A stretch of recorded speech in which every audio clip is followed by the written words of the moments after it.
Hello, welcome to the webinar of the Fetisov Journalism Association. My name is Aidan White and welcome to you all. I know there are many people from different parts of the world. It's either early morning or late evening for many people. Welcome to you all. We're going to have an interesting discussion today. This is the first in a series of webinars that we will be hosting in the second part of the year, which will focus on some of the best examples of good journalism that is around today. We all know what journalism is, and when we're talking about journalism here, we're going to be talking about excellence in journalism and how we achieve that. We're going to focus on some amazing stories that have been put together by terrific journalists, and they've won awards for that. And I think that the way that they've carried out their work shows that we can use their journalism as examples of case studies of excellence that we can all follow. So our aim in this series of seminars is to look at the way that winners of the Fetisov Journalism Awards in 2022 went about gathering the information, putting it together, and publishing the information as well. And we're going to look at the challenges they faced. And so we hope that this is going to be an instructive session. Certainly, it's going to give us an opportunity to hear from some really terrific people who work in journalism. The panel we've got lined up for you today is absolutely excellent. But to show you how we got here and really a little bit of background to this webinar and the work that we'll be carrying on later in the year, we've got a short film that we want to show now.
That series of reports that we've had over the last year when we've been examining the entries for the Fetisov Journalism Award has revealed just really how strong journalism is around the world.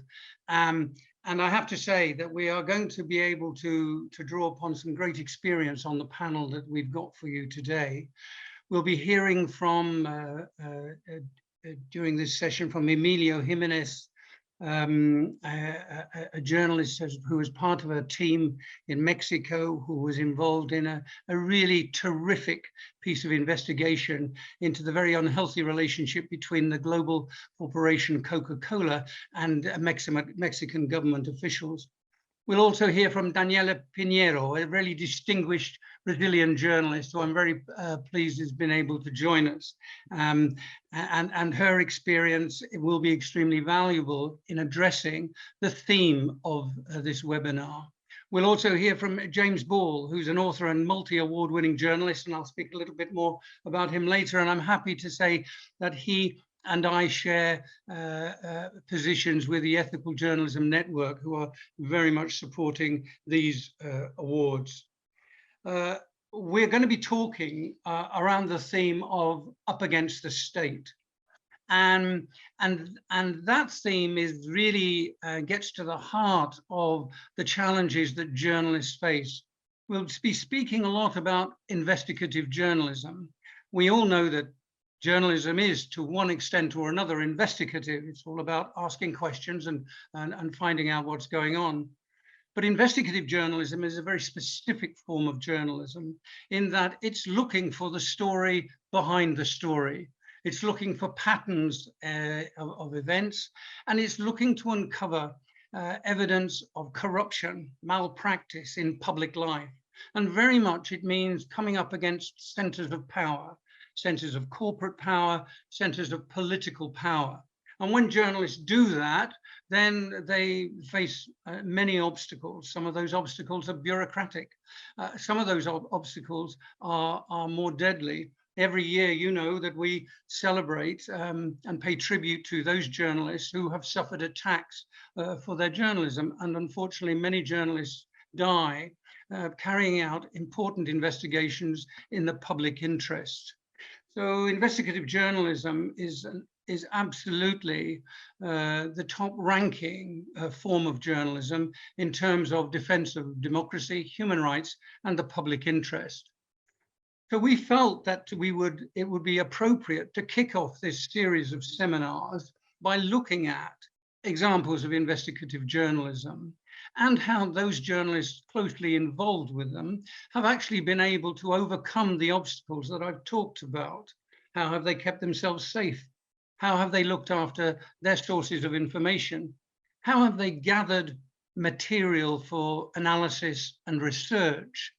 How have they found an outlet for the publication? Very often investigative journalism is about uncovering information that nobody really in power wants to see published. And sometimes we don't have media organizations that are courageous enough to publish this information when it really should be published in the public interest. So there are a whole number of questions that arise when we talk about ethical journalism and ethical investigative journalism. So in order to really focus on that, we picked up a couple of our winners at the Fetisov Journalism Awards this year and asked to really examine their stories, how they put them together, and examine the challenges they faced and also the lessons that they learned. We hope that anyone taking part in this webinar will be able to gain more experience, more knowledge, and more tips about how to carry out their journalism in the future. I want to start by introducing our first speaker, Lois Parshley. Lois is a really distinguished journalist, and we're very proud to have her with us. She's been published almost everywhere. Distinguished titles: New York Times, The Guardian, The Atlantic, The New Yorker, National Geographic, you name it. Lois has actually been able to sort of put her stories together and get them published. The story that we are looking at today is how Lois worked, I think, quite tenaciously to find the truth behind a long-running scandal in the United States, and one that had been hidden for decades, and that was the handling of nuclear waste by the United States Department of Energy. This was a superb example of public interest journalism, It really uncovered how nuclear waste is still poisoning people, and it's the continuing ordeal of the victims who have not received compensation and really didn't have anyone to speak for them. It took a long time to put this story together. And in many ways, it represents a sort of classic of the genre of investigative journalism, but most importantly, also of public interest journalism.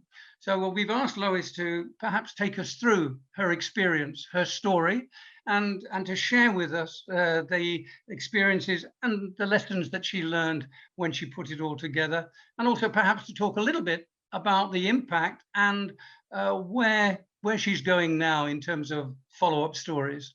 Lois, over to you. Thank you so much for the introduction, and it is an honor and a privilege to have the chance to learn from the other talented journalists here today. I'm looking forward to picking up some tips. Let me share my screen here shortly. Well, thank you very much for the introduction. I thought I'd start by telling you a little bit about how I first heard of Hanford Nuclear Reservation. I grew up downstream from it. Hanford was built in Washington's eastern desert in top secrecy during World War II. And as a kid, the Columbia River, which I grew up along, was the butt of jokes. We laughed about how polluted it was and made jokes about people swimming in it. But as a kid, I didn't understand exactly what the cause of that pollution was. So as an adult, as an investigative journalist who now covers environmental issues frequently, I happened to have a chance conversation with a friend of my dad's a few years ago who had worked at Hanford during the 1990s as an engineer. And his story piqued my interest. And I started asking questions about how the site's long delayed cleanup was going today. And I quickly learned that things had not really improved since the 1990s. This is the site where most of the country's plutonium was processed. It was the place where the first large-scale nuclear reactor was built. And all of that aging infrastructure was still just sitting out in the desert, posing safety hazards to the workers who were attempting to clean it up. The local newspaper has done a heroic job of covering the daily ins and outs of Hanford's issues, and I think this is maybe a great place to pause and say that this was not the first story published about Hanford, and is far from the last story to be published about it. It is very much still an ongoing issue. So I want to make sure that I'm giving credit to the other very dedicated daily and local reporters who continue to cover this story. I think that's a really important note to say here. But as I started looking into these questions, I was seeing that there wasn't anyone who had collected the context of what was going on over the decades in a way that had registered with the public. And so I thought that there was room to do that and to hopefully draw more attention to some of the ongoing issues and patterns and trends of government misbehavior. And so that's what I set out to do. You can see here, this is one of the reactors that is still sitting out cocooned in the desert, and just how close it is to the river. So that is what is at stake here. The local towns nearby in the Tri-City area, Richland, in particular, still draw their city municipal drinking water from the river. So there are fairly immediate health hazards for both the local communities as well as the people who are working on the reservation in order to attempt to clean up some of this highly radioactive waste. The DOE, the Department of Energy, is the government agency who is responsible for these hazards and for the site itself. Many parts of this reservation are off limits to the public. And the Department of Energy is facing a pretty gargantuan challenge. Some of its waste tanks reached the end of their design life back during the Vietnam War. And a local watchdog group warned me that if one of those waste tanks holding highly radioactive nuclear waste collapsed, there was the potential for it to catch fire. And if that happened, you would have highly radioactive particles that could potentially become airborne with consequences on the order of Fukushima. However, as Hanford's challenges increase, as this aging infrastructure becomes less and less stable, it's simultaneously getting less funding from Congress to address its challenges. So the Department of Energy is in a tough situation, but they are also simultaneously the agency both paying for the cleanup, and because of the secrecy still involved with the site, the agency responsible for deciding how good is good enough, which obviously sets up a conflict of interest. The reporting itself was extremely fascinating for someone with an interest in history. A lot of, of the archives around Hanford, and even some of the places on the site itself that you are able to access as a member of the public, look like they might have just come out of the pages of history. As you can see here, some of the cleanup, the picture in the top right corner, close the Zoom window here, is a very optimistic decontamination kit, which was given out to workers in the early days of Hanford. It contains basically Band-Aids, which doesn't do you a lot of good if you've been exposed to something like cesium or strontium. And in fact, there have been sufficient spills around Hanford that the soil and water in some areas contain enough highly radioactive material that it's lethal within 2 minutes of exposure. So that tells you something about what the workers out there today are still being exposed to. One of the things that was just absolutely a stroke of luck is, as so often breakthroughs in reporting can go, is that after spending many months asking questions and filing state records, I went out to spend many weeks at Hanford establishing trust with sources and trying to get them to talk to me. It is a small one company town. Hanford is the sole employer of merit. So the best, and really in many cases, the only jobs are out at the nuclear reservation. And people were very much afraid of repercussions of speaking to the press. And so there was a long period of talking to people and developing confidence and trying to build trust. And during the course of that process, I went out to take a tour of the Hanford site, as a member of the public can do. And I struck up a conversation with someone on my tour bus. And she just so happened to be out there pursuing her own family history. Her father happened to be the manager on duty in 1949 during the largest secret nuclear experiment on the American public. And I learned that her father had written an unpublished memoir about his experience as the manager on duty when that experiment took place, and she was willing to share it with me. So that, I think, is where being prepared puts you in a position to be lucky, which is always a helpful thing to have happen in the course of reporting. And I was very grateful that she was willing to share her family's history with me. And it helped, I believe, put context into this article that some of the previous publications had not had the opportunity to include, because it helps spell out these themes of secrecy that have been longstanding for many decades, long before we start talking about the workers' compensation being denied in contemporary times. So as I started asking questions about what was happening today, I learned that many workers were seeing abnormally high rates of denied claims. So people were working at Hanford, they were being exposed to toxic materials, and when they got sick, instead of covering their health care and getting the care that they needed, Hanford was denying their claims and saying the results of their illness was not from working at Hanford. I uncovered someone whose name is Abe Garza. He had evidence that his exposure records at Hanford had been manually changed to suggest that his later illnesses could not have come from that exposure. And I started asking questions about what that compensation looked like and the private contractors who were involved with that.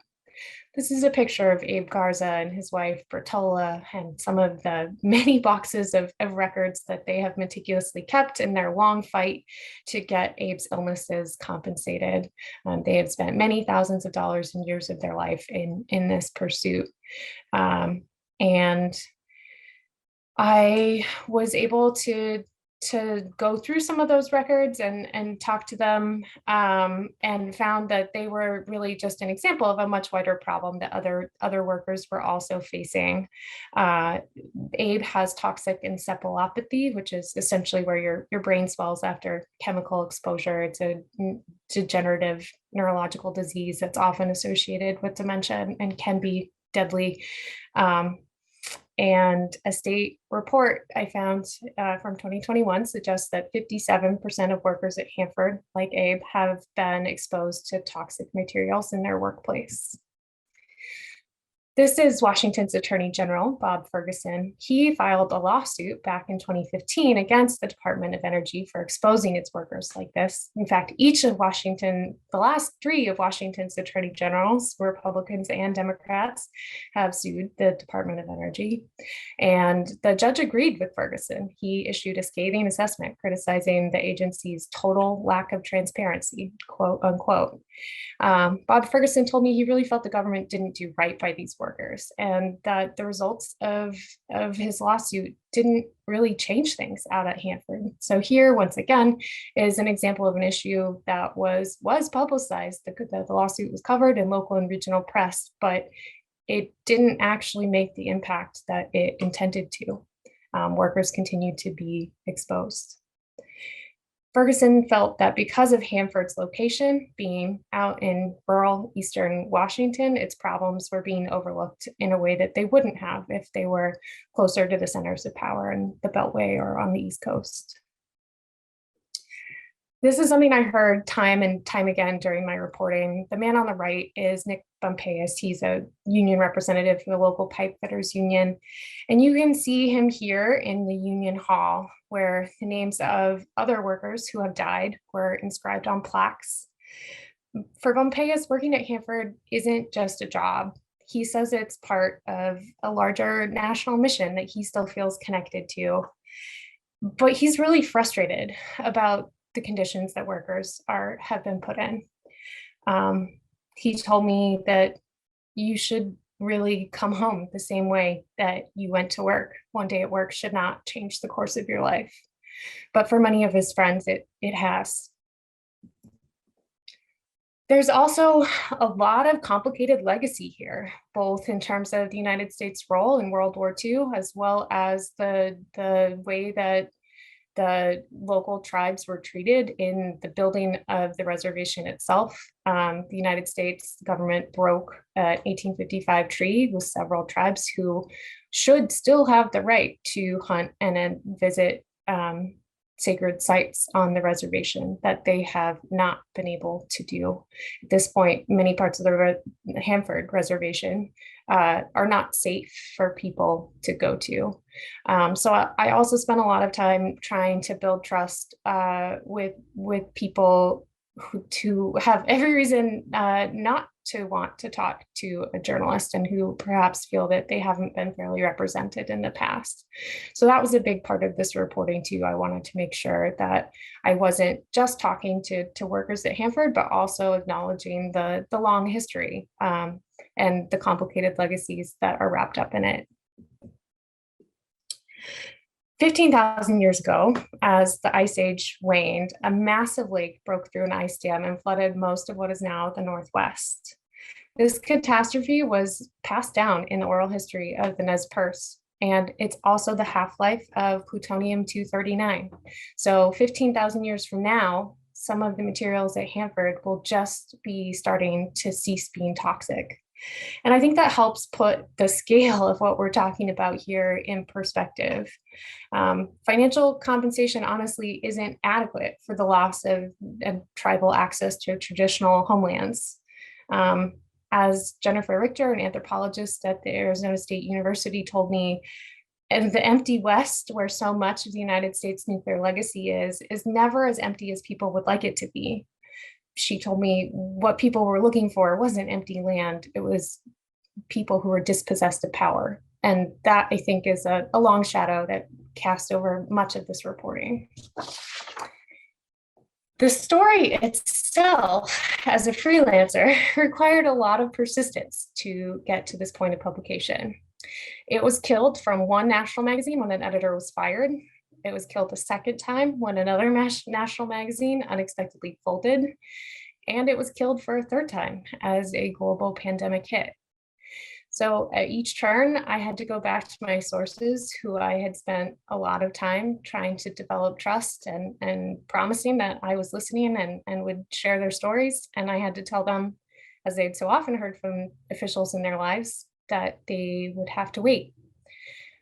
And I will be forever grateful to Paul Reyes, my editor at Virginia Quarterly Review, who was hoping to join us today, but had a scheduling conflict and unfortunately is not able to be here. I'm really grateful to him for seeing the story's potential and for shepherding the whole 10,000 words of it out into the world. Since its publication, Senator Patty Murray has introduced legislation to expand eligibility for people like Abe Garza and his family, expanding federal benefits to Hanford workers. And Abe has finally received his rightful compensation. But one of the things that means the most to me is hearing from sources who I worked really hard to talk to, people who were very reluctant to be interviewed, who told me they were pleased that this was published and thanked me for sharing their stories. That's something that means a lot to me. And now I'm honored to have this labor of love recognized and hopefully to have more people read this story and understand what's happening both ongoing here at Hanford Nuclear Reservation as well as at other legacy nuclear waste sites in the US and in US former areas like the Marshall Islands. It's an honor to have my work recognized with so many other talented people. And to be candid, the monetary award, which is about many times over what I was actually paid for the publication of this story, has made my next investigation possible. Sometimes the hardest reporting questions are things like, can I make ramen in this coffee maker so that I can avoid paying to eat out? Or can I pitch my tent in this parking lot because I can't afford a hotel? And so journalism sounds glamorous, but the doing of it often is not. And good journalism takes time, and time takes financial support. So thanks to Fetisov this spring, I was able to pay out of pocket for 2 weeks in interior Alaska, where I was reporting on a mine that could radically transform the state as it begins looking beyond oil. The company plans to drive its ore 250 miles on public roads next to soccer moms driving their minivans and tourists driving their rental RVs, essentially moving a mountain from one area of Alaska to the other. There are major serious safety concerns with this, and the mine also has the potential to generate acid. But unlike many others in the state, it hasn't had an environmental impact statement, which raises questions about the Army Corps, the federal agency involved, and their broader pattern of environmental reviews and whether those violate federal requirements under NEPA. This is a pivotal moment for Alaska. Oil and gas have been declining for decades, but as the Biden administration fast tracks mining in the aims of a clean energy transition, Alaskans are now asking who is going to bear the costs of the race for these minerals. I'm very happy to say that this particular story published yesterday with Grist and Alaska Public Media a collaboration that was really important to me. Like with Hanford, I wanted to make sure that the results of my reporting made it back to the communities who were most impacted. And so having a collaboration in between national media like GRIST and local media like Alaska Public Media, where there was also a radio segment aired, which is how most Alaskans still get their news, was really important to me. So yeah, thank you. I'm honored to be here and to have a chance to share a little bit about my work. Thank you very much. Lois, that's fantastic. You touched upon so many important aspects of investigative journalism as well as environmental journalism. And I think not only identifying the role and responsibility and neglect and malpractice in terms of state administration and exercise of state responsibility, you actually took time to really develop the local voice, the voices of the people who are directly impacted by this governmental failure. Can you tell me how long it took altogether for you to really develop the story to the point of publication? You said you need to have patience, and certainly that's true of investigative journalists everywhere. How long did it take you? It took about 3 years, although honestly, a lot of that was in trying to find a home for the publication. The reporting itself probably took around a year. And tell me, to what extent was it important for you, the support of colleagues and networks of journalists that you might be involved with in terms of developing contacts and getting more information? For example, the subject you're dealing with is incredibly technical, and you clearly emerge with a lot of information about public health threats as a result of what was going on. How were you able to sort of gather that together? What expertise did you draw upon?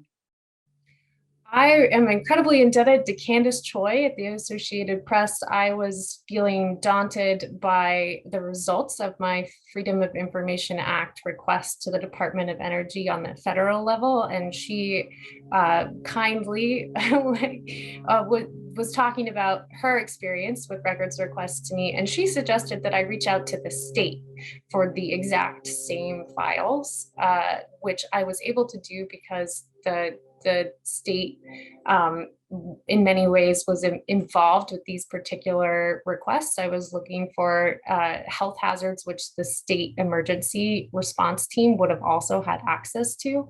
And so that delivered files that the Department of Energy told me they did not have, which revealed the Department of Energy's own assessment of its hazards and suggested that it had previously understated those to the public. So that was a direct result of a journalist friend with experience in records request having a brilliant idea, and I'm really grateful. Yeah, having people to ask those kinds of questions of, and friends who can give you tips is a huge help in the reporting process. Thanks. And to what extent you touched upon it, it seems to me it's an incredible challenge for a freelance journalist who doesn't have access to the resources that are available to journalists who are on the staff of major media organizations. How does one cope with that? I mean, is it just that freelancing has to be done by people who are just of goodwill and are prepared to invest their time, money, and effort because society isn't able to provide them with a mechanism to actually do public interest journalism? How did you feel about that? Did you feel isolated as a freelance? If you know anyone with deep pockets who would like to fund public interest investigative work, please let me know. I am looking. It is a labor of love and something that I feel very passionate and lucky every day that I get to be a journalist, but it is difficult and the industry is increasingly shrinking. Freelance budgets are more and more difficult to come by, and I frequently need to find external funding for my sources or for my reporting, which means that I'm essentially selling many of my pieces multiple times, first to an editor at a publication and then to someone who could actually pay me to do the work. Fantastic. Thanks very much indeed. Look, you've actually sort of touched upon so many interesting aspects of the importance of investigative or good journalism. the need for patience, the need to develop good contacts, the need to look behind the story, the need to avoid accepting on face value what officials will tell you to be the story and the truth, and being able to deal with detailed and often very difficult information to understand, technical information. It's extremely important. But I think your experience in the people who were affected by it, talking to people, trying to build trust, seems to me to be one of the sort of key aspects of all forms of journalism. And your experience in that, I think, has been sort of exemplary. And, you know, congratulations on what you've achieved as a result of it. So thanks for that. I'd like now to sort of move, if I can, to the second story we want to focus on today, and that is a story which doesn't only involve the problem of state power and state institutions, but also puts a focus on corporate power and how corporate power and state power working together can actually do great harm unless they are subject to public scrutiny and unless they're subject to journalistic and public examination. So where the issues of transparency are absolutely essential. Emilio Jiménez was a part of a consortium of journalists who scooped the first prize in this year's investigative journalism category of the Fetisov Journalism Awards. Emilio is not new to awards. He's a winner of the National Journalism Award in Mexico a couple of years ago. So congratulations for that as well. Emilio, your story is just a sort of tremendous story. It's a story about how Coca-Cola teamed up and built cozy relations with senior members of government and the state in Mexico, and in so doing were able to open the door not only to the selling of their product, but actually to watering down and diluting the quality of healthcare and health protection for people in Mexico. I can't think of a public interest story more important and more relevant these days. Perhaps you could take us through it. Yeah, thanks so much for that introduction. You pretty much said the most important parts about it. I'm going to share my screen. I prepared a small presentation about that. So for 4 years at PopLab, we have reported on how the food and beverage industry has hindered the implementation of public health policies. With this report, in particular, the Coca-Cola tokens, we seek to put a face to this interference, not only by pointing to the soft drink company, but by exposing those high-level government officials who have had a relationship with it.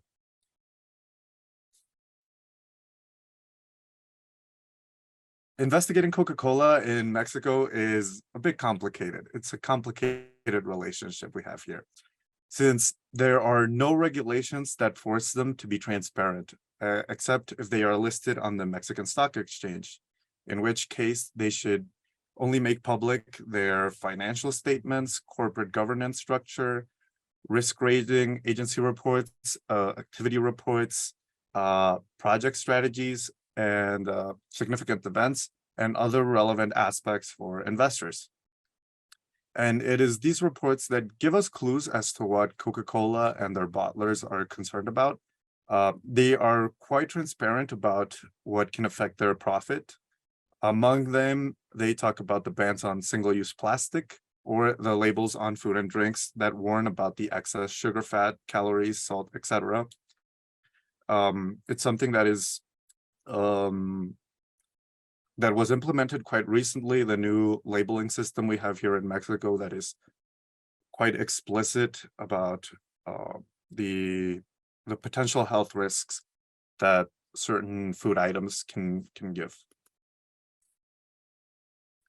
The reports published by them only indicate whether they took legal steps to prevent or lessen some regulations. Of course, we don't know more than how much they spend on other strategies. For example, despite having Despite having committed to detailing donations to scientific research or to medical and sports organizations on their site. This list here, you guys can see on your screen, is actually way longer. This is what was what I could fit in the slide. So that's quite impressive. I think it would be like another 3 slides. Oh no, I did something. Hold on. There we go. Oh, sorry. They only reported what they donated between 2017 here and 2019, but the results or scope of those donations are unknown.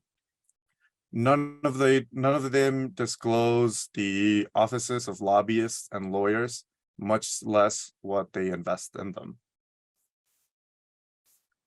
Days after we published the Coca-Cola tokens, the shareholders meeting was held where the report we made came to light, and there was a demand to make their actions transparent, their actions to influence politics in other countries a bit more transparent.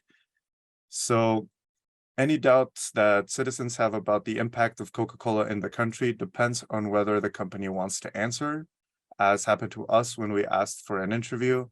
They answered with just a brief message, sort of like shunning us away, not really caring about it.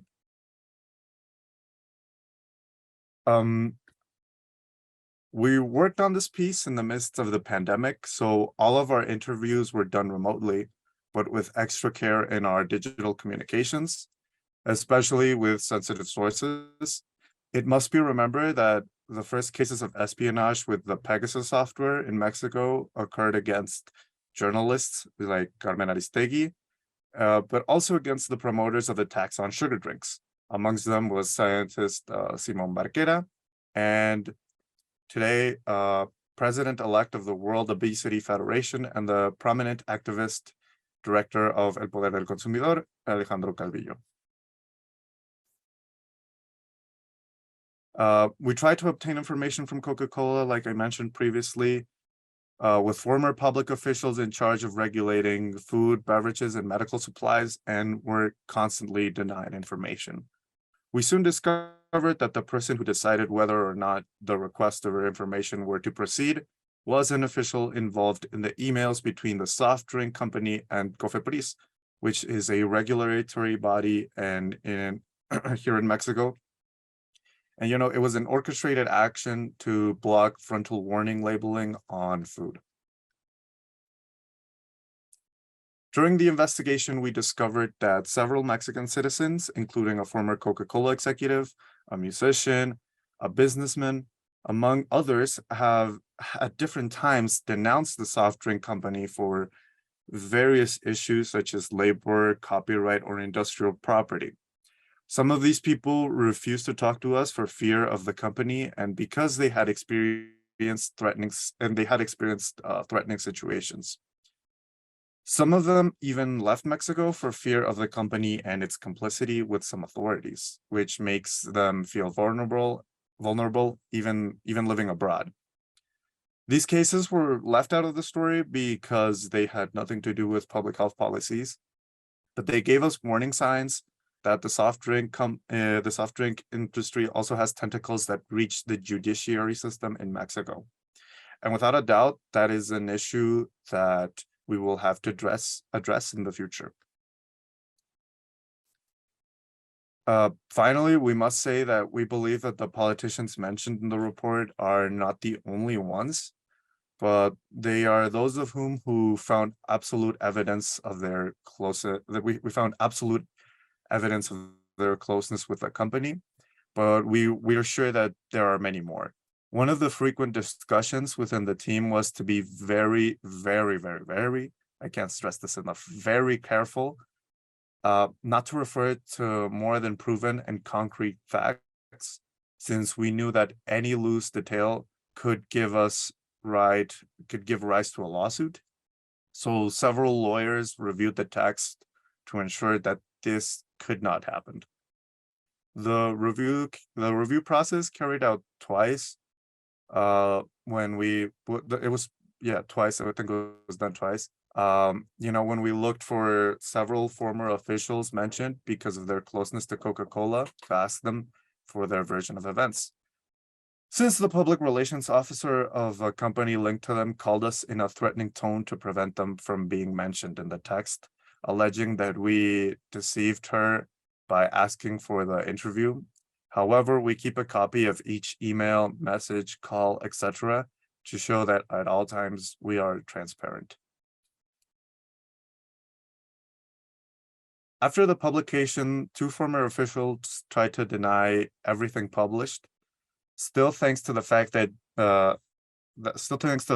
care was taken at the time of writing and editing, so that the text did not contain assumptions or mention anything that we could not prove with documents, we were able to answer each of their actions with evidence.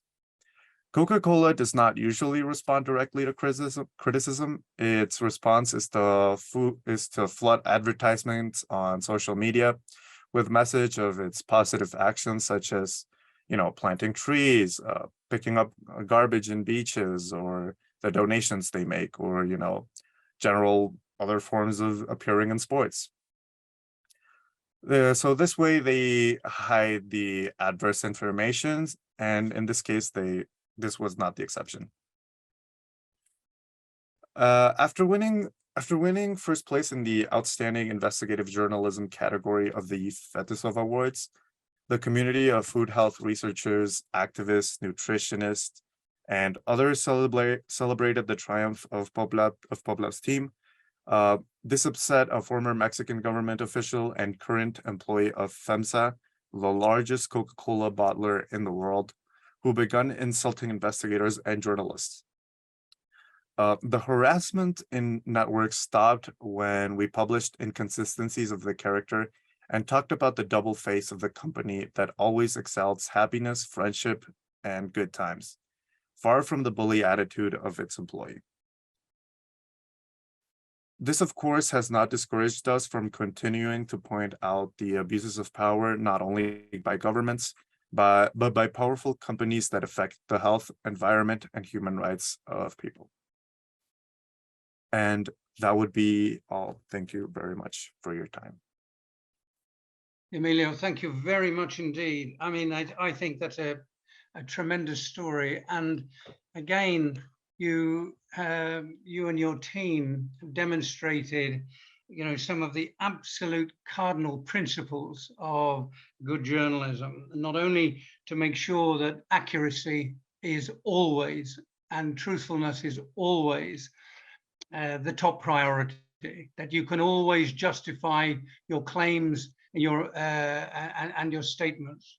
I think your advice about keeping a record of calls and who you're talking to, what they say, is absolutely essential. And I think that you've proved very clearly that is incredibly important once the story is published, because when the blowback comes, it's very important that you're able to answer point by point allegations that will be made against you. And I must say that it appears that you have, achieved a great deal. I'd like to know, I mean, what were the positive impacts in terms of public health policy as a result of your work?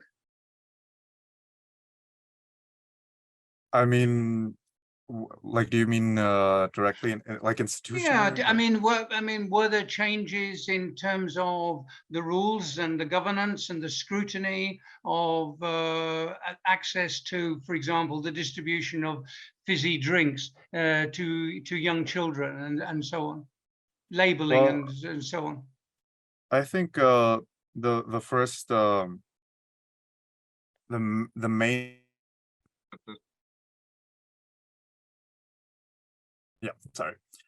the main impact our piece has was that it more so generated conscience, and people sort of realized the sort of practices that Coca-Cola has and their influence to stop the new labeling that was implementing.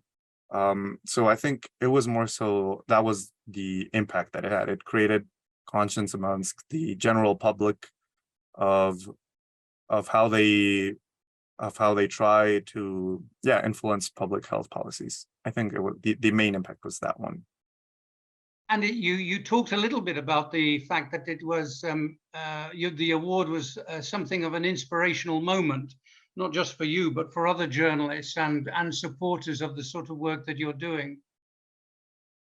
Yeah, that was very important, especially for, I guess, researchers who have had have found it difficult, sort of, to address these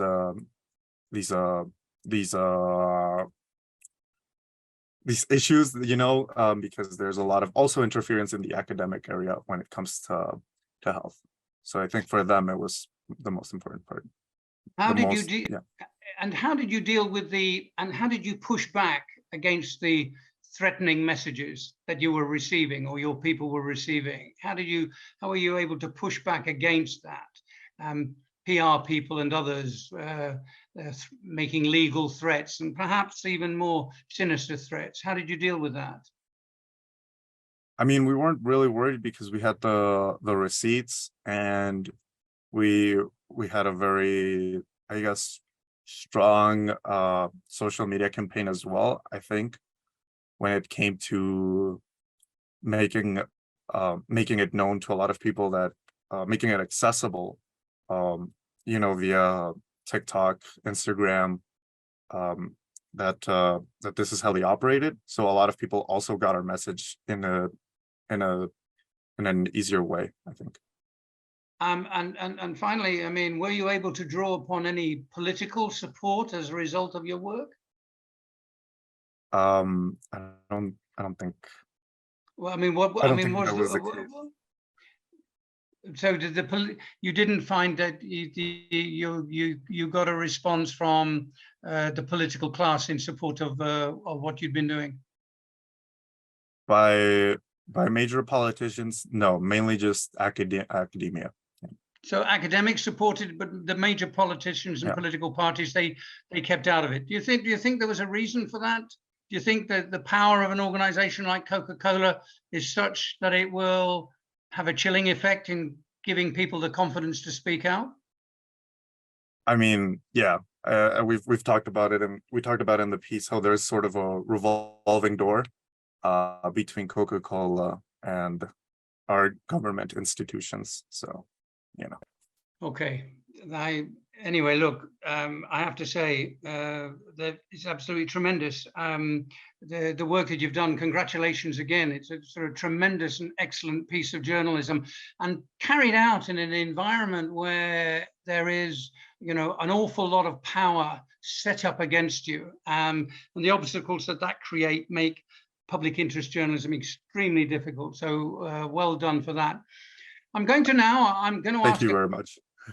Absolutely no problem. I'm going to ask a couple of really distinguished friends to comment on what they've heard and to say and to give their thoughts on how journalists can overcome some of the problems that have been identified here.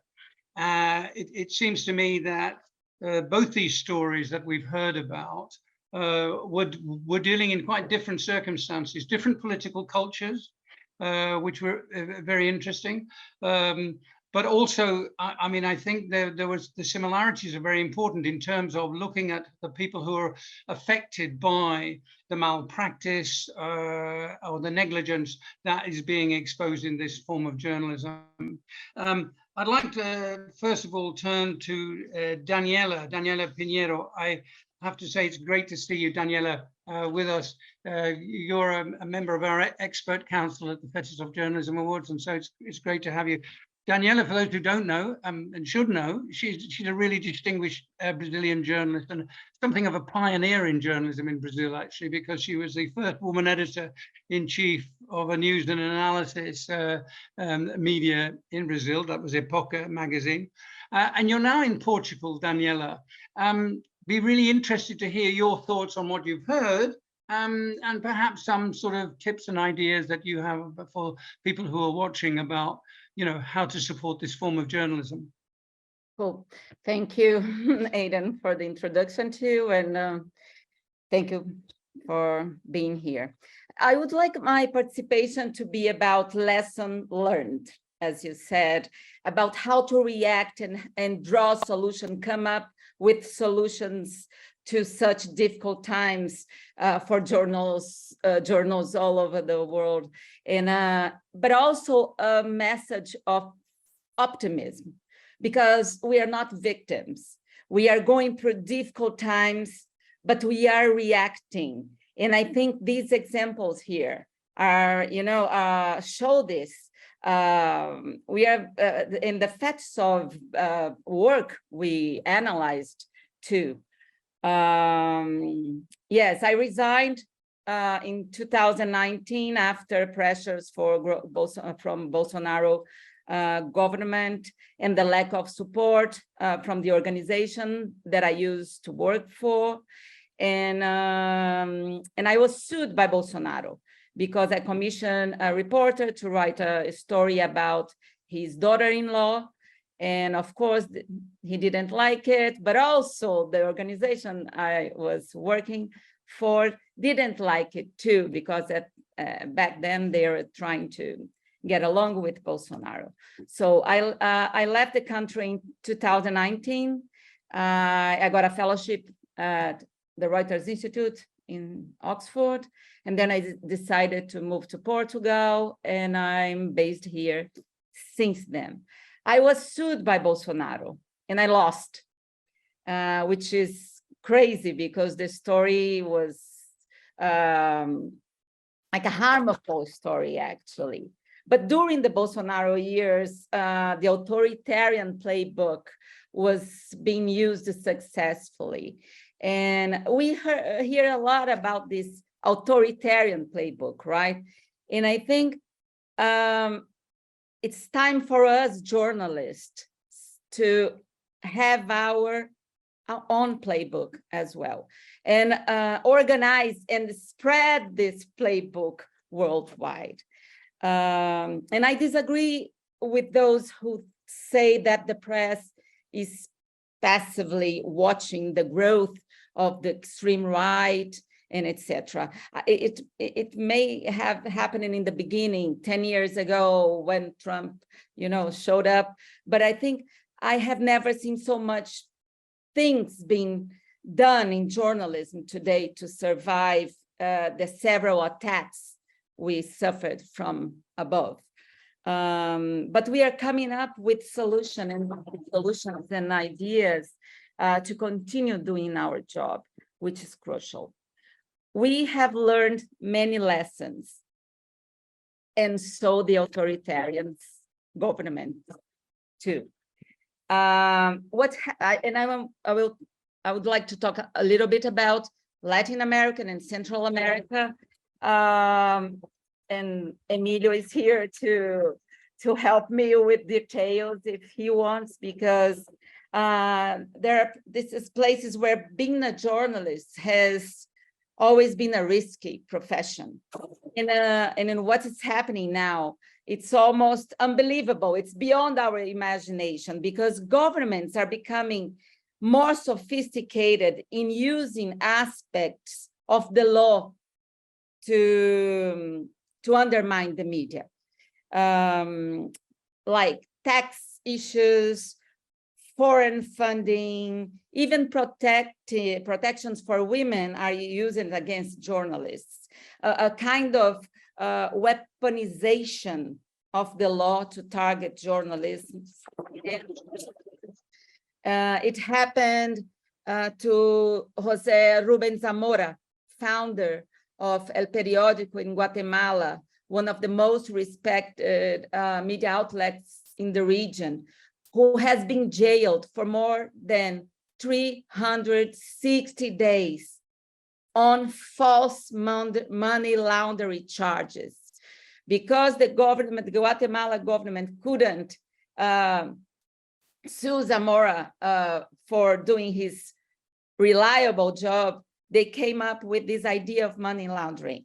It happened also with El Faro in El Salvador, perhaps the most critical investigative outlet in Central America, which had to move its administrative operations to Costa Rica. But this is a solution. It's not something that a victim does, you know? People are reacting. We are doing things. But this idea of when governments are using the law and they control the Supreme Court, they control the legal system in the country, it's very hard to navigate into this new normal, excuse me, the cliche. But we are responding differently. The journalists are suing governments as well. And it's working with the international help and with the power of this international network. And this is one thing that I think is the crucial discussion when we are in group, when we are part of a family of journalists. It's almost a family, right? We need to rethink everything we've learned about journalism or how we should behave, because everything is different now. We need to help each other. Scoop is a very good thing, but sometimes it's not the main point. I remember in the worst days of FARC in Colombia, when all newspapers in the country did a consortium to publish the same story in the same day without a byline. So the guerrilla couldn't know how they should kill, but the story was there. It happened also in Brazil during COVID, during the worst time in COVID.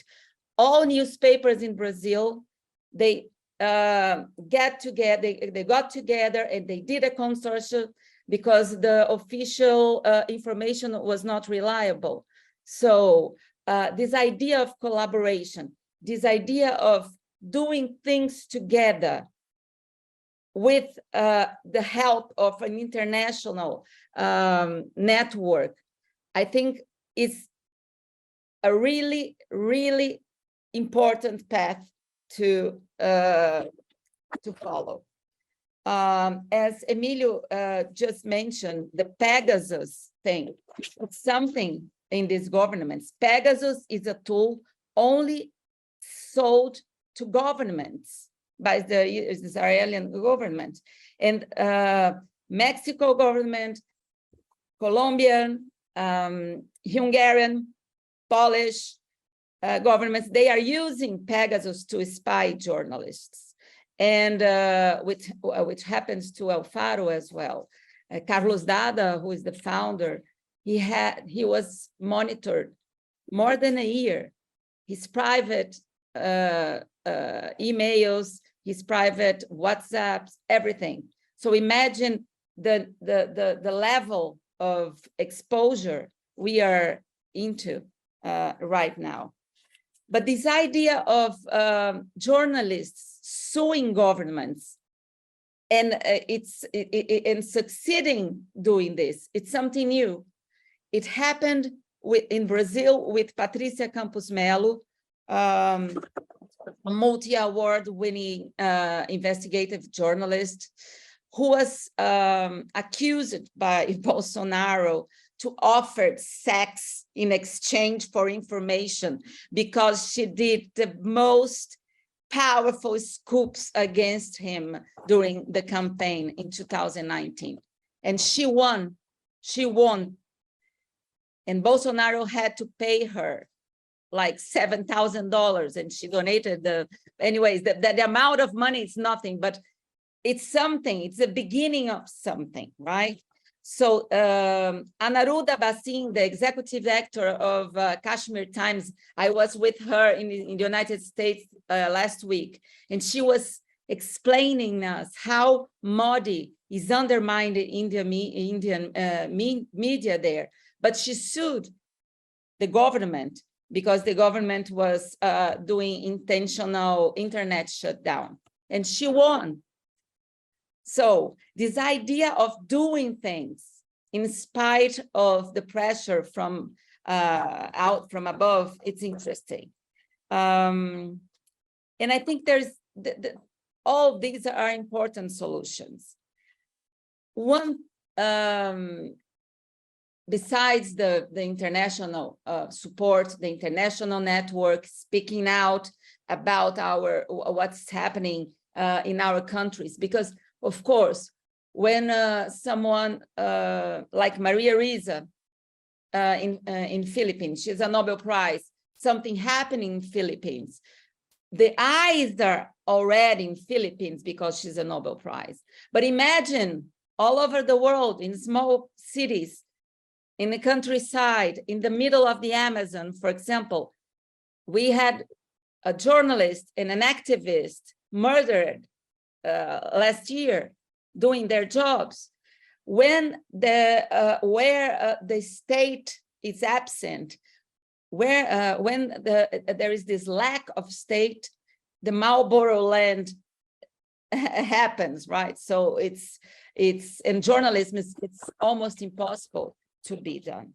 So this idea of expand legal protection for journalists, let's doing more collaboration, let's doing partnerships with important attorneys offices that will do this for pro bono, and legal departments in newsrooms, they should update their skills because they know very well how to deal with plagiarism or libel suits, but not with this digital attacks, harassment.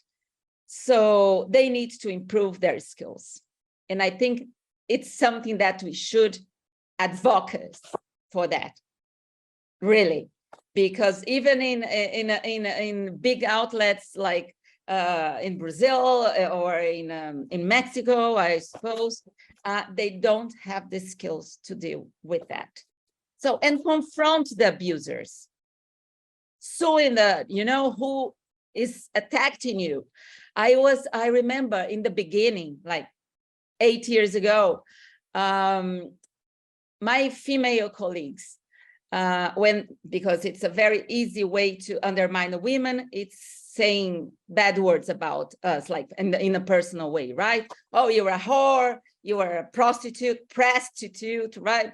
There is this neologism, prostitute. And at some point, we started to normalize that. I participate in these conversations with other women. Oh, but they are just called me whore. Oh, there is nothing that's harmless. No, it's not. We can't banalize minimum things, because when we minimalize minimal things, the things escalate. So my message of optimism is we are doing things and we have the tools. We are more intelligent because I'm absolutely convinced we are, but we are still in a moment of surprise, but it's time to overcome this moment. Daniela, thank you very much indeed. I mean, it's absolutely marvelous.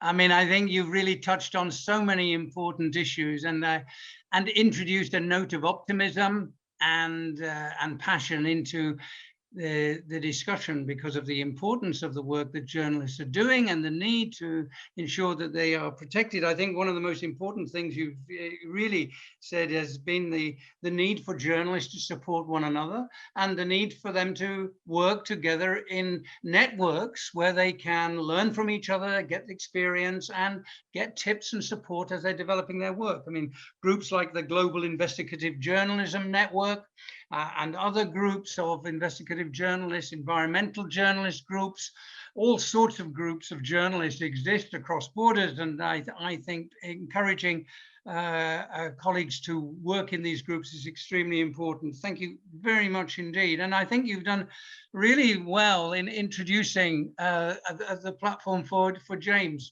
James Ball is, as I said, author, multi-award winning journalist, and knows very well this question with his work through the Bureau of Investigative Journalism in the UK, understands the importance of networking and so on. And James has actually also shown that, you know, he's been able to work with really serious media, BuzzFeed, The Guardian, and others.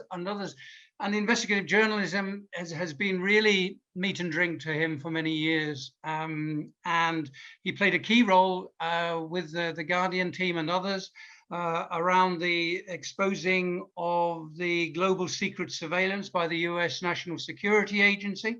And that dealing with the leak from Edward Snowden, which was such an important global story for which he and the team involved received a Pulitzer Prize. James, you've heard a lot of information about a couple of really good stories, a lot of concern about the problems that are facing freelancers, how journalists who want to do difficult stories come up against not just the state, but actually other centers of power who will do what they can to keep the story from going public and so on. And yet it is such an important job that's being done in the public interest. I'd really value your input into the discussion. Over to you. Let's see, is that working now? Perfect.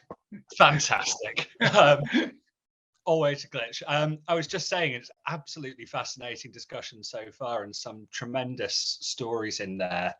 And just a couple of themes I think are worth picking out. I think one of the best acts of journalistic solidarity we can do, sort of picking up from Daniela, is sort of the act of collective insurance that is the, you know, the reporting project built from the sort of death of Daphne Caruana Galizia and obviously of Dom in the Amazon, which is, you know, to finish reporting the stories that people were working on.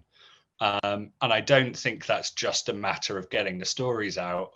I think this is also as near as we can get to a legal global protection racket. If you kill a journalist, you will amplify their story. That will protect journalists working in much riskier environments than, you know, the one I tend to work in, which is the UK. I worry about losing my house more than I worry about losing my life, which is a privileged position to be in. And I think the fact that those networks have set up now and that they, you know, with the Amazon story, it pulled in 7 Brazilian outlets and 7 international ones, you know, really top tier places. I think that's really starting to work as intended. And I think it's a sign of how we've got to be a bit flexible in responding to these kind of threats. You know, in the UK, and actually more than people think in America, you know, I was interested in Emilio's sort of story talking about needing to be watertight on every fact. You know, we sort of found, as I was an editor at the Bureau, you also had to be watertight at every stage of every fact. Had you considered public interest before you scraped a website, even before you did various other things, to demonstrate right through the chain that you were looking into this in the spirit of fair inquiry, not trying to stitch somewhere up. And if you've made a mistake anywhere in your reporting and you can't show that it was fair inquiry, in the UK, you will lose a defamation suit. We are actually sort of trying to remember that even private lawsuits are a reflection of state power and state choices. The state sets the law on defamation. And so, you know, when I was with the Bureau, we started a coalition trying to reform libel law specifically to throw out what get known as SLAPs, cases, strategic lawsuits against public participation. And essentially it's because, and I know this because I'm on the team at the Bureau who's currently being sued, you can have a lawsuit that you're very sure you will win, but it eats up so much of your capacity, your time, your energy, your efforts. that firstly, it can dissuade you from doing another story. It can dissuade you from standing by your story, even if you think it's right. And it drains your ability to do other stories. You know, the Bureau is still turning out very good work, but I know that they are having to keep headspace on doing this. And so where you've got a possibility of changing the law to help, I think, you know, whatever your view on journalistic impartiality and so on, I think one of the causes we can openly fight for is more transparency and better accountability mechanisms for journalism. But I do think the sort of elephant in the room is the money. It's, you know, it's great to hear that the prize money here is funding reporting, because it is difficult, especially when you're freelance. You know, I sort of tend to take the view that I pay my bills with other freelance. You know, I'm freelance again now, and investigations are a sort of banner piece. You know, I do them because I care about them, and I do them to sort of try and keep the other work there, or to pin books from them, or to do things like that, because funding them is incredibly difficult, and it's almost always, you know, a loss of thousands to the reporter on doing them. And I don't know many reporters who are sort of sitting super independently wealthy, etc. I wish there were something, you know, I think where we sort of plug the gap at the moment is there are not-for-profits that give out grants for individual reporting projects. And I know that these are very oversubscribed, and so I understand that they have to make application difficult. But the level of difficulty in doing one of these, it's often several days of unpaid labor for a reporter to put in an application. You know, especially if they are a one-person unit. They will also usually be competing with not-for-profit newsrooms who have teams who can fill out these grants. And so I think reserving some of them for independent, you know, one person or small person unaffiliated teams, and reducing the level of requirement on filling them out would be great. The other thing would be if some of them could kind of ally and work with a panel of editors and have an editor sponsor a piece at the time of, you know, if you fund this one, we will run it and I will be the editor on it. And then it saves that multiple pitching, multiple, you know, it will always be a tough life to do freelance investigation, but it doesn't have to be quite as tough as it is. And I think it's a lot more glamorous to talk about some of the sort of existential legal fight threats than it is the other one. My last sort of thought, because I just think everyone's contributed so much, I don't want to sort of do that, is one of the big lessons from Snowden was we could have messaged a lot better the battles that we were fighting. And I mean, we were trying to do the stories, we couldn't talk on the phone, so we were constantly jet lagged. I mean, honestly, the carbon footprint of the Snowden story was hellish, because if you wanted to speak to someone in London, you had to fly there. And you had Glenn in Brazil, the documents were in New York, and the top management was in London. And so I had no home for 18 months. My lease ran out 2 months into it. It wasn't worth renewing. So I did 18 months just constantly on planes. But, you know, it was quite, we let it be known that we had destroyed all copies of the documents that were in the UK. And what we didn't communicate as clearly enough was that was to let us keep reporting. We'd sort of broken up an encrypted file into 3 and sent it by 3 different methods to 3 different people who didn't know each other. And it wasn't that each had a third of the documents. It's that if you didn't have all 3 and the right password, which was a very, very, very long password, it wouldn't decrypt at all. And because we thought something might happen in the UK, and I was dispatched to go and retrieve those and check the backup had worked, because we'd heard from the UK government that if we didn't return or destroy all documents in the UK, they would issue us with an injunction to stop publishing. And because Guardian US is a subsidiary of Guardian UK, it would have stopped global publishing. So we told them it was our intention to continue publishing from America. And they said, that's fine, as long as you're not doing it in the UK. And so it was the only way we could carry on reporting the story. And once we knew it was working and we'd published stories subsequent to it happening, we disclosed that all of this had happened. But I think we weren't clear enough. And, you know, to this day, I get flack for destroying the documents. It's this thing of, you know, 15 months of reporting on Snowden wouldn't have happened if we hadn't have done that. Not a single document was lost. It was just all not in the UK. And I think sometimes when you're fighting these battles, they're very, very complex, and you need to work out getting your narratives clear and getting people who should be boosting you to understand what's happened. You know, I wish we'd spent a bit more time ahead of the story going out, briefing a few of the RSF type places so that they understood what had happened and could say, this wasn't as caving, this was as making sure we could do the story. And so, you know, the one thing I would say that we tend to forget is remembering to tell our own stories well when we come under that kind of pressure, to make sure, you know, we're not so focused on the narrative of the story we're telling that we forget we might end up caught up in it.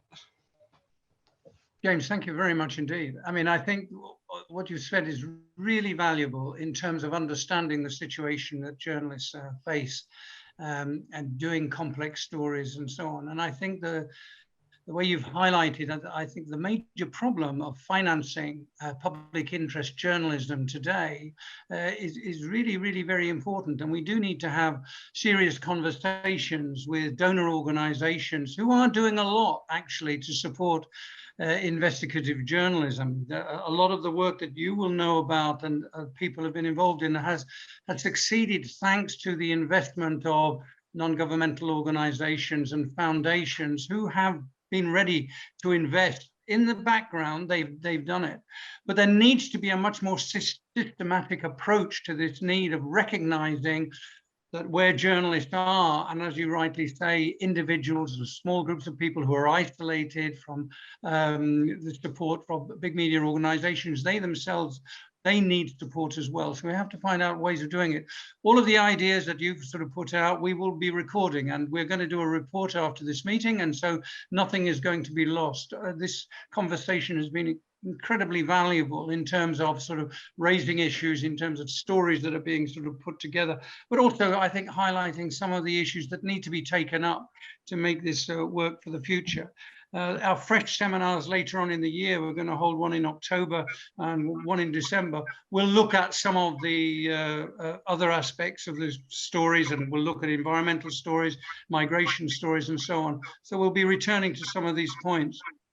So my final speaker today is my good friend Nadezda Azhgikhina, Nadia, who's on the steering committee with me of the Fetisov Journalism Awards. Nadia, what have you got to tell us?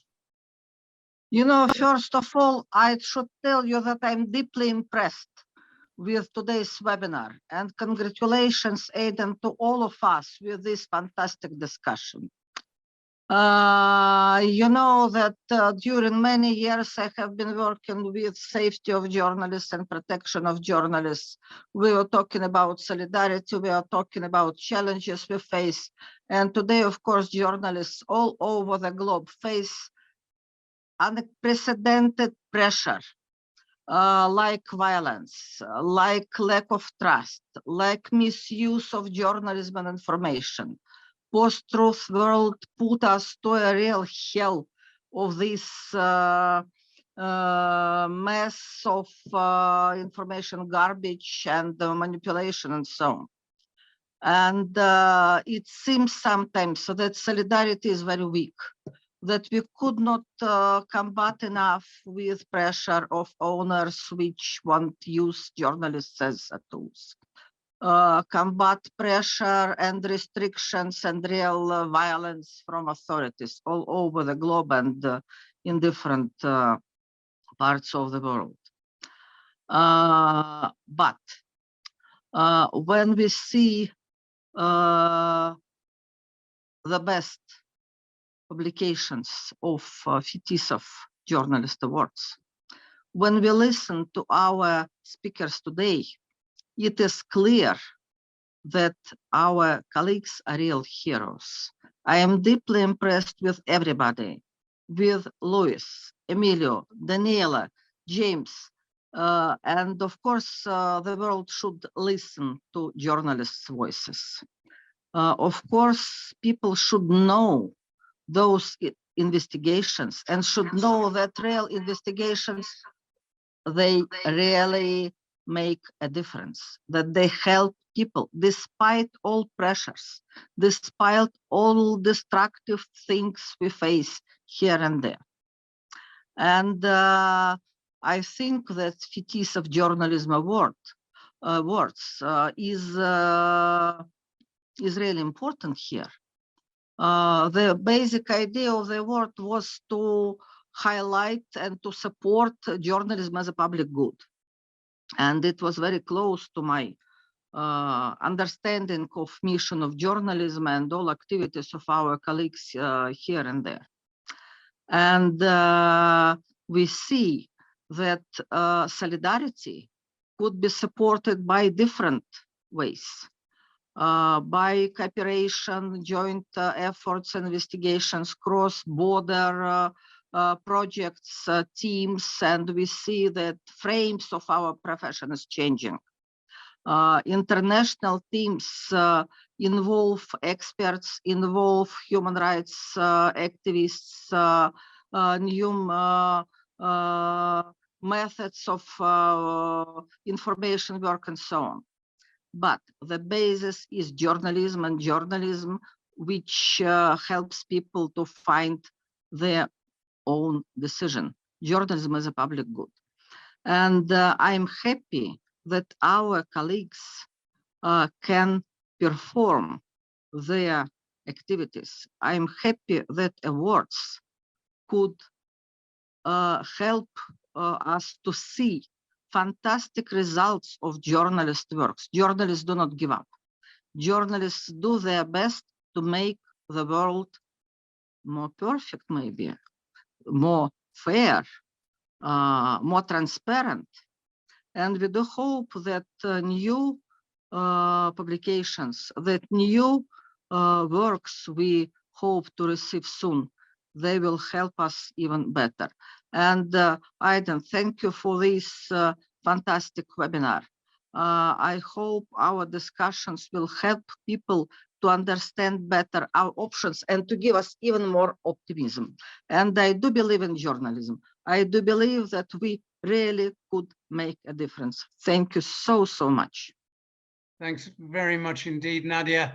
And I'm glad that James's cat has joined us, because you can never have a good end to a meeting without the presence of a friendly furry friend.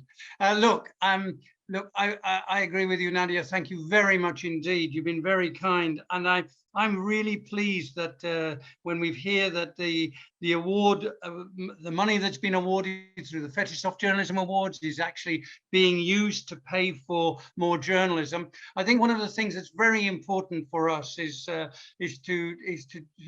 highlight the point that the aim of the FJA is global, is international, is to highlight and spotlight the quality of journalism that is possible and is being carried out in regions of the world where we didn't think it was possible. We see from Africa, from Latin America and parts of Asia where there is where poverty and privation cause enormous problems for societies. We still see courageous investigative journalists at work, and journalists prepared to take on the state and to take on other powers in order to tell their stories. So thank you all very much indeed. This has been recorded. We are going to do a report as a result of these interventions that you've made. It's been a really terrific couple of hours. We've covered a lot of ground, and I'm very grateful to all of you for participating. So thank you very much, Daniela, Lois, Emilio, and James. Emilio and Daniela come from one area where the problems of investigative journalism, Latin America, are spectacularly difficult. And so we will always have a focus there, but we need to look at other parts of the world as well. So thank you all very much. Thank you for taking part, and I look forward to cooperating with all of you in the future. Thanks a lot. Goodbye.